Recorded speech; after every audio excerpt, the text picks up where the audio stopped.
Assalamualaikum warahmatullahi wabarakatuh. Halo teman-teman semua, bersama saya Reski Nur Asisa. Di sini kita akan belajar tutorial untuk membuat sebuah database di MySQL, membuat file connection ke database, membuat form login dan file action login, serta membuat form index hingga membuat file logout. Gimana caranya?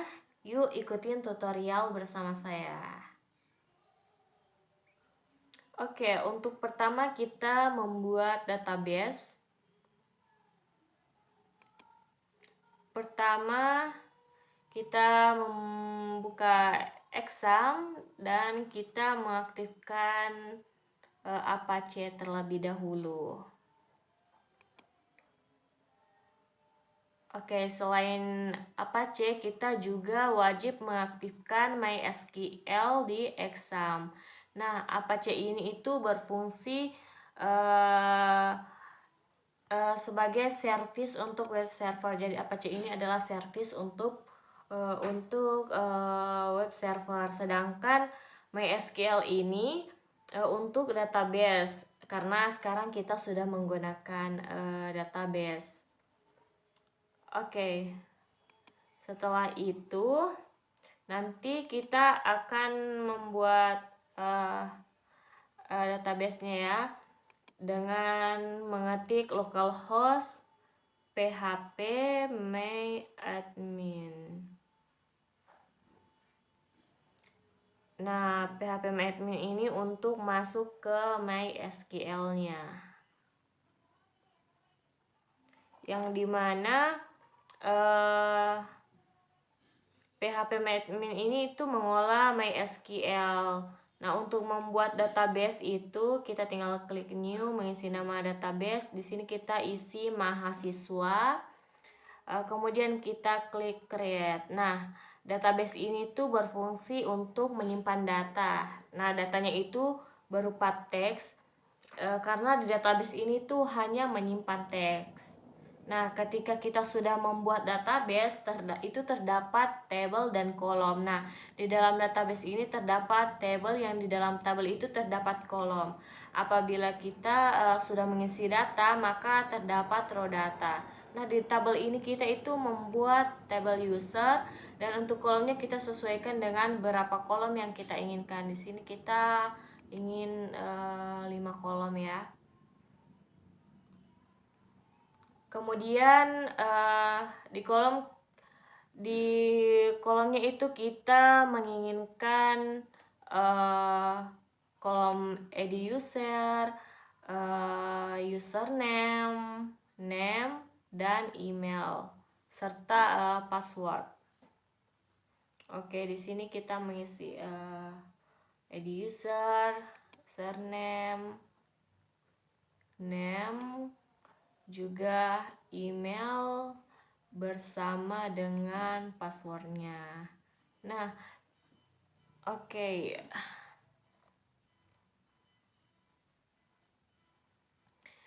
Di sini itu terdapat tipe. Untuk tipenya itu kita sesuaikan. Nah, di sini ID user kita berikan tipe integer ya, teman-teman. Karena integer ini itu merupakan numerik. Nah, tipe username kita menggunakan tipe varchar. Oke. Karena mengapa kita menggunakan varchar ya, teman-teman? Karena username di sini itu berupa teks. Untuk tipe nama, email, dan password juga sama, kita berikan varchar, karena varchar ini bisa berupa teks dan numerik. Nah, numerik di sini itu dideteksi sebagai teks. Oke. Kemudian ada length dan value. Length value ini tuh kita sesuaikan dengan program kita. Contohnya biasanya tuh username itu biasanya terdiri dengan 8 huruf. Oke. Jadi kita batasi lengthnya itu biasa hingga 8 atau lebih. Nah, di sini kita berikan saja itu 50. Nah, Setelah itu kita save.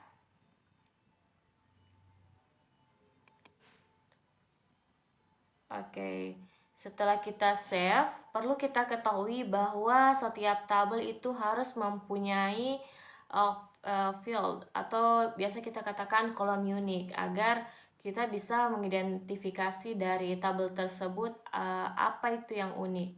Nah, di sini yang kita anggap unik itu adalah ID user. Nah, kita menggunakan ID user karena apabila ada penambahan data, ID user ini itu bisa bisa konteks sendiri. Misalkan kita menambahkan ID user 1, kemudian kita tambah lagi itu, maka ID usernya itu akan tetap berjalan atau biasa kita sebut dengan auto increment. Agar user ini dapat terinput sendiri, kita klik change, kemudian kita centang auto incrementnya atau EI. Oke, setelah kita centang, maka kita bisa lihat bahwa jadinya itu akan berbentuk auto increment. Jadi nanti ID usernya itu bertambah otomatis. Selanjutnya kita insertkan data yang nantinya kita akan pakai untuk login dengan cara kita klik insert. Kemudian kita masukkan username, name, email, dan password. Nah, untuk passwordnya sendiri ini kita menggunakan MD5 karena password yang kita insert ini akan terenskripsi dengan metode MD5. Oke, kita bisa lihat hasilnya seperti ini. Password kita tadi yang kita masukkan itu 121212. Ini tampilannya di sini itu sudah terenskripsi. Nah, selanjutnya kita membuat projectnya. Kita ke exam htdocs. Oke, kemudian kita di sini sudah membuat folder section. Nah, di dalamnya itu sudah terdapat beberapa folder dan satu file di luarnya, yaitu file index. Nah, file index ini adalah halaman pertama yang nantinya diakses oleh web server. Di sini terdapat beberapa folder, yaitu ada folder untuk connection, CSS, dan juga ada folder untuk login. Nah, pertama kita ke connection dulu. Connection ini itu berfungsi agar dapat terkoneksi ke database. Di dalam folder connection ini ada beberapa file connection. Oke.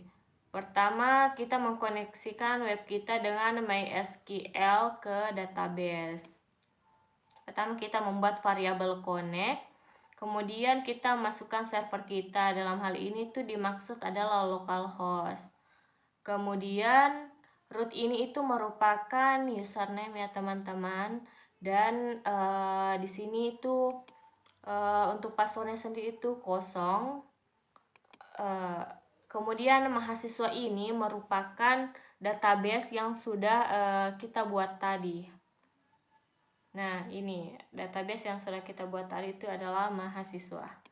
Nah, ketika masuk ke localhost, kemudian username dimasukkan dan passwordnya kosong, dan masuk ke database mahasiswa. Kemudian apabila kita bisa masuk ke database tersebut, artinya itu sudah terkonek. Nah, untuk mengujinya kita buka komennya, kita push dulu. Oke, kemudian kita buka Firefox, kita coba ya, kita ketik localhost, belajar session, folder kita tadi, terus connection, terus connect.php. Kita coba. Nah, apabila sudah terprint connect seperti ini, maka artinya project kita itu sudah terkoneksi dengan MySQL. Oke. Artinya itu project kita sudah terkoneksi dengan MySQL. Setelah project kita sudah terkonek, maka kita ke langkah selanjutnya, yaitu ke form login. Untuk login kita itu membuat satu folder untuk menyimpan form login. Di dalam folder tersebut itu terdapat file login, login action, dan logout. Di file login nanti kita inputkan sebuah data dalam bentuk form, yang dimana form tersebut akan mengirimkan data ke login action yang nantinya digunakan sebagai untuk autentikasi apakah user yang kita inputkan itu di form login terdapat di dalam database atau tidak. Oke. Nah, ini itu untuk membuat form di sini kita menggunakan Bootstrap ya, Bootstrap min CSS. Ini kita bisa download di link Bootstrap. Bootstrap minum ini berarti sudah dikompres sehingga CSS-nya itu lebih sedikit sekali, lebih kecil. Seperti itu. Nah, dua titik sebelumnya di sini tuh diartikan sebagai tag untuk kembali atau untuk mundur ke CSS, kemudian ke Bootstrap min CSS ini. Di sini kita menggunakan Bootstrap. Di dalam Bootstrap ini terdapat beberapa kelas yang bisa kita gunakan sehingga tampilan inputan nanti sudah bagus atau cantik begitu, karena di dalam Bootstrap ini sudah terdapat CSS. Di sini terdapat kelas container dan form group. Nah, untuk inputannya sendiri di sini terdapat username dan juga terdapat password untuk login nanti. Nah, ketika data-data kita inputkan kemudian submit, nanti username dan password itu akan dikirimkan ke login action. Dikirimkannya itu dengan menggunakan metode post. Di sini kita menggunakan metode post. Kemudian kita coba di Firefox untuk loginnya. Untuk melihatnya kita bisa menggunakan Firefox, kemudian mengetikkan localhost belajar session. Nah, kemudian kita bisa klik di sini untuk membuat untuk melihat tampilan login. Nah, ini adalah tampilan loginnya. Ada untuk menginput username dan password. Selanjutnya kita ke login action. Nah, session start di sini maksudnya kita mengaktifkan dan memulai session kita, bagaimana session itu berjalan. Oke. Kemudian ada include connection connect PHP. Kita include connection connect.php karena kita akan melakukan autentikasi data yang ada di dalam database terhadap data yang diisikan di form login tadi, agar kita dapat memvalidasi apakah data yang kita masukkan itu ada di database atau tidak, begitu. Oke, di sini kita menggunakan MD5 ya, seperti yang kita jelaskan tadi, karena nantinya itu kita menggunakan enskripsi dengan metode MD5.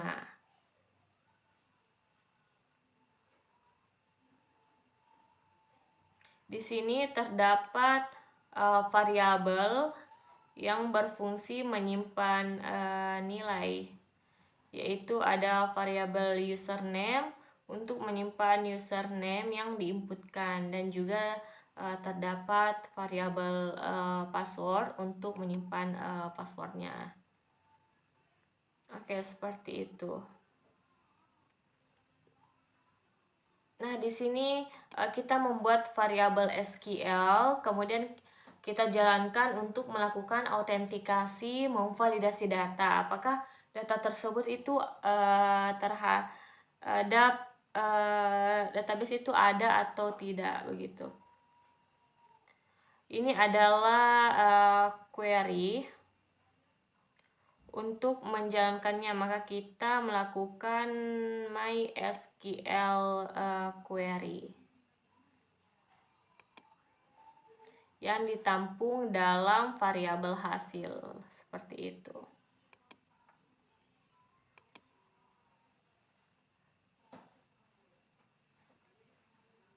Jadi kita itu mengaktifkan MySQL query yang ditampung dalam variabel hasil.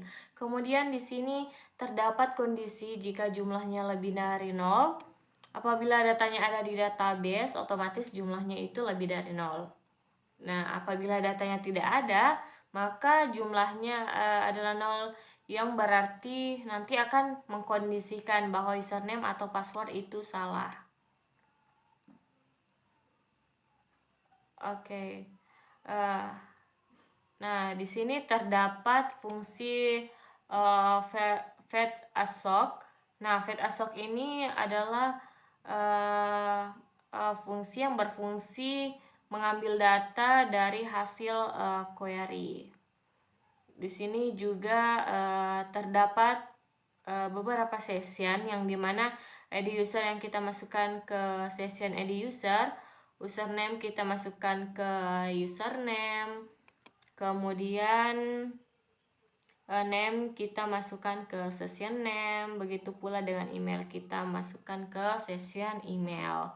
Nah, data-data dari session ini adalah data yang sesuai dari akun kita atau dari database. Seperti itu.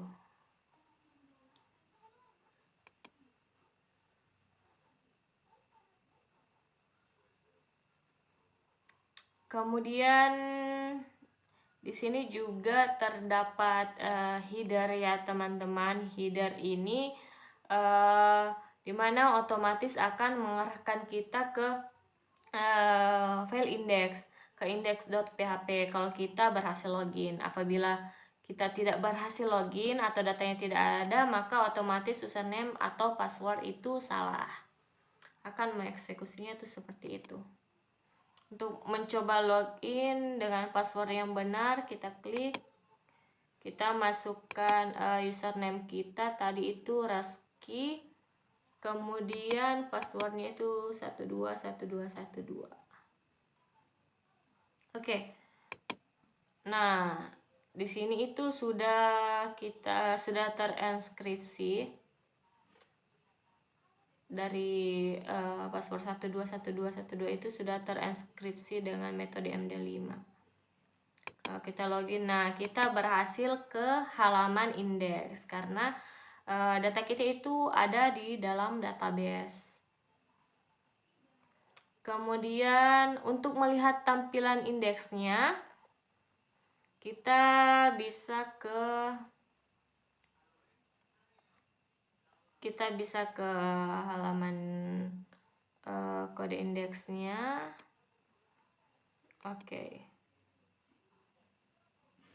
Oke, kita lihat ini codingannya, bisa kita lihat. Sebelumnya kita sudah membuatnya, untuk mempersingkat kita tinggal menjelaskannya. Nah, di file index ini terdapat kondisi isSet session yang berfungsi untuk memeriksa apakah suatu variabel itu sudah diatur atau belum. Apabila tidak ada value session username, maka akan diarahkan untuk login terlebih dahulu, seperti kondisi yang diberikan. Oke, jika sessionnya ada, maka otomatis akan langsung saja ke tampilan berikut. Ada id user, username, hingga email. Di indeks ini kita juga menggunakan Bootstrap. Kemudian kita juga menggunakan kelas Jumbotron dari kelas Bootstrap. Semuanya kita ambil dari Bootstrap. Oke. Untuk melihatnya kita bisa ke Firefox ya, dan kita bisa lakukan logout. Oke, coba kita logout. Untuk menghapus session kita menggunakan logout. Apabila kita sudah logout, itu otomatis sessionnya itu akan terhapus.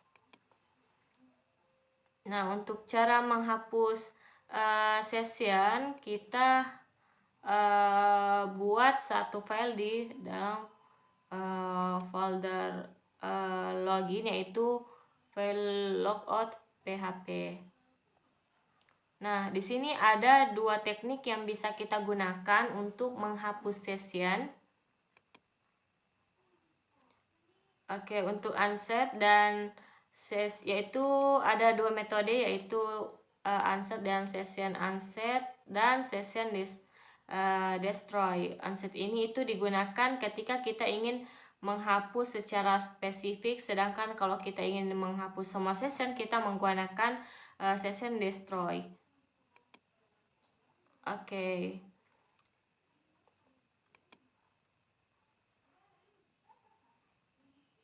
Seperti itu, kita menggunakan session unset destroy.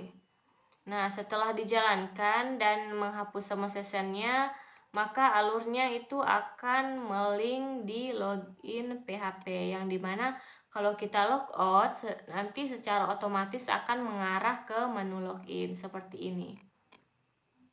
Nah, coba kita logout, nanti kita ke menu login karena sessionnya itu sudah terhapus. Baik, itulah tutorial dari saya untuk membuat sebuah database di MySQL, membuat file connection ke database, membuat form login dan file action login, serta membuat from index hingga membuat file logout. Semoga penjelasan saya mudah dipahami. Sekian dari saya. Wassalamualaikum warahmatullahi wabarakatuh.